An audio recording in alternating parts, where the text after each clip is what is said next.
자, 오늘 다뤄볼 흥미로운 주제 바로 시작해 보겠습니다.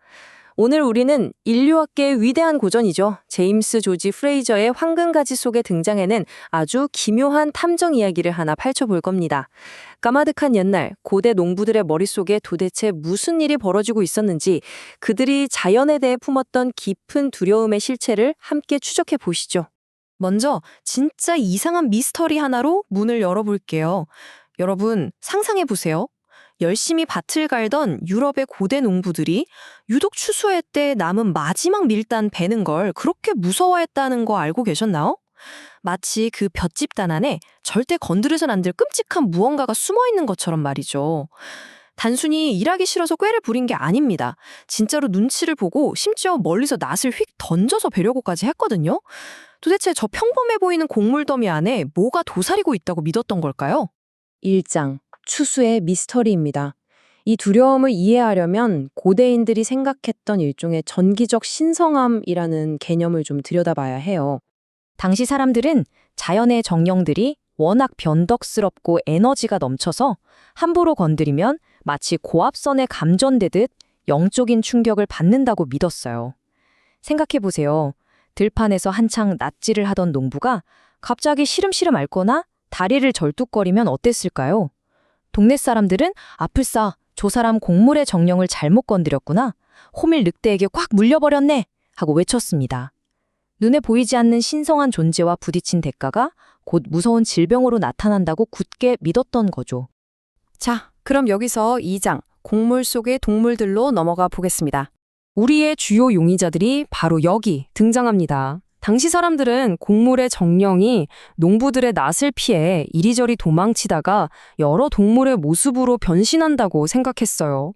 바람이 싹 불어서 곡물밭이 일렁이는 걸 보고 아, 늑대가 지나가고 있구나 했던 겁니다. 스웨덴, 프랑스, 독일 할 것 없이 정말 전 세계 수많은 문화권에서 추수밭 마지막 곡물에 토끼, 수탉, 거위, 심지어 고양이나 염소가 숨어 있다고 철석같이 믿었다는 사실 정말 신기하지 않나요? 여기서 우리가 꼭 짚고 넘어가야 할 아주 중요한 단어가 하나 있습니다. 바로 수형적, 즉 동물의 형태를 띈다는 개념이에요. 우리가 흔히 아는 수염난 할아버지 같은 인간의 모습을 한 신을 상상하기 훨씬 이전 시대의 이야기입니다. 초기 농경사회 사람들은 이 곡물의 정령을 말 그대로 동물의 모습으로 바라봤어요. 들판을 가로지르는 늑대나 밭에 웅크리고 있는 돼지가 그저 평범한 짐승이 아니라 풍요의 신 그 자체이자 신성함의 화신이었던 셈이죠. 그런데요, 이 무시무시한 정령과 관련된 의식이 항상 진지했던 것만은 아닙니다. 꽤 웃기기까지 한 상황들도 벌어졌어요. 밭에서 제일 늦게까지 낫질을 한 농부, 그러니까 마지막으로 남은 사람을 정령을 붙잡은 사람, 심지어 정령 그 자체로 취급했거든요. 그래서 어떻게 했냐고요? 동료들이 벌칙이랍시고 거대한 지프로 만든 귀리 염소를 등에 칭칭 묶어버리거나 짓궂게 놀리면서 진짜 돼지우리에 가두어버리기도 했습니다. 1년 내내 벌벌 떨며 두려워했던 정령을 드디어 붙잡았으니 다 같이 유쾌하게 한바탕 축제를 벌인 거죠. 3장 의식적 희생제입니다. 이제 분위기가 조금 반전되는데요. 이 유쾌한 축제가 어떻게 진짜 포획과 의식적인 죽음으로 이어지는지 한번 살펴보시죠. 이 과정을 보면 고대인들이 얼마나 치밀했는지 알 수 있어요. 수학자들은 마치 사냥감 몰이를 하듯이 밭의 가장자리부터 둥글게 곡물을 베어 들어갑니다. 그럼 정령은 숨을 곳을 찾아서 계속 밭의 중앙으로 쫓겨가겠죠. 결국 딱 하나 남은 마지막 밀단으로 피신하게 되는데 농부가 그 마지막 단을 싹둑 베어내는 순간 마침내 정령은 완전히 포획되거나 죽음을 맞이하게 되는 겁니다. 이건 그냥 벼베기가 아니에요, 여러분. 아주 숨막히는 거대한 영적 사냥이었습니다. 소가 올 것이다. 그래, 소가 올 것이다. 와, 이 문구 정말 드라마틱하지 않나요?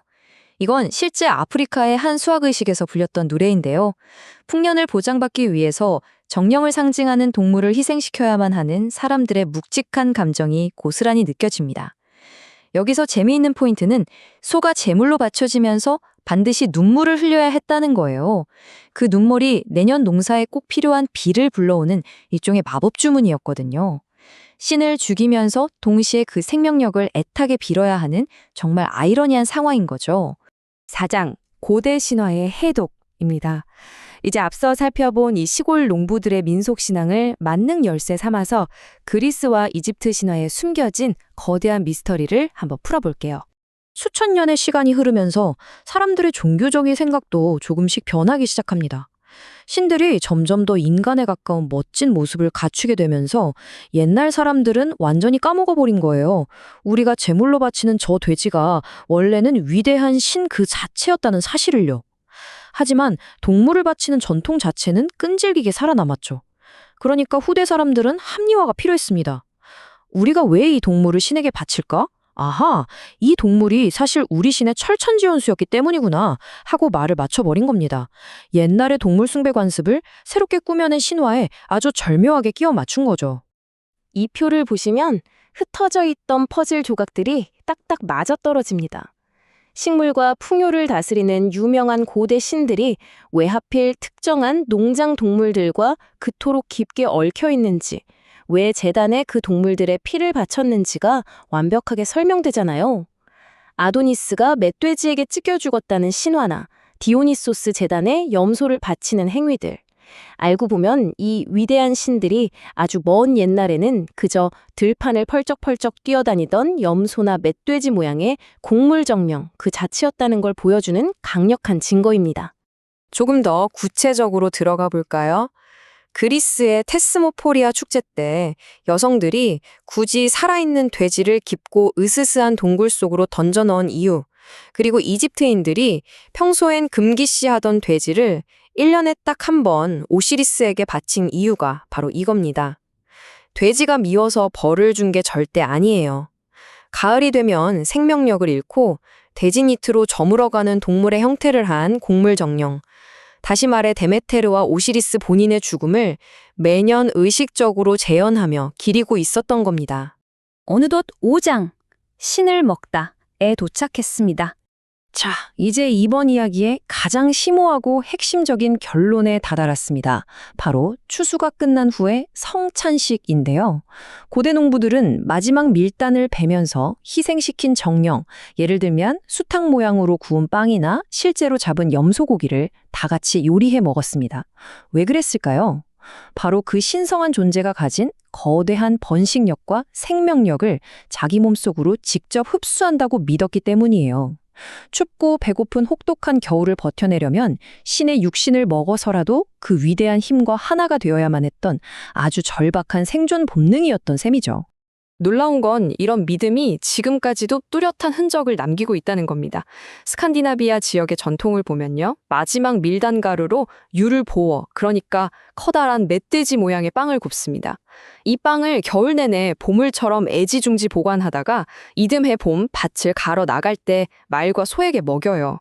이게 무슨 뜻이냐? 마지막 곡물 더미에 깃들어 있던 그 멧돼지 정령의 마법 같은 생명력을 새롭게 싹을 틔울 파종의 계절로 고스란히 옮겨주는 겁니다. 정말 아름답고 상징적인 생명의 순환이지 않나요? 오늘 프레이저의 날카로운 시선을 빌려 살펴본 이 고대인들의 믿음 어떠셨나요? 이 이야기들을 마음에 품고 당장 다가오는 연말 식탁에 올라올 크리스마스 햄이나 명절의 고기 요리를 한번 가만히 바라보세요. 우리가 따뜻하고 안락한 저녁 식탁에서 그저 맛있게 즐기고 있는 그 음식들 속에는 혹시 지금도 고대의 거친 동물 정령들이 조용히 숨어서 우리와 함께 숨쉬고 있는 건 아닐까요? 우리의 평범한 축제와 만찬이 사실은 수천 년 전 들판에서 신을 사냥하고 그 생명력을 갈구했던 조상들의 성스러운 의식과 맞닿아 있다니 정말 등골이 서늘해지면서도 가슴 뛰는 이야기 아닌가요? 다음에 고기 요리 드실 땐 한 번쯤 떠올려 보시기 바랍니다.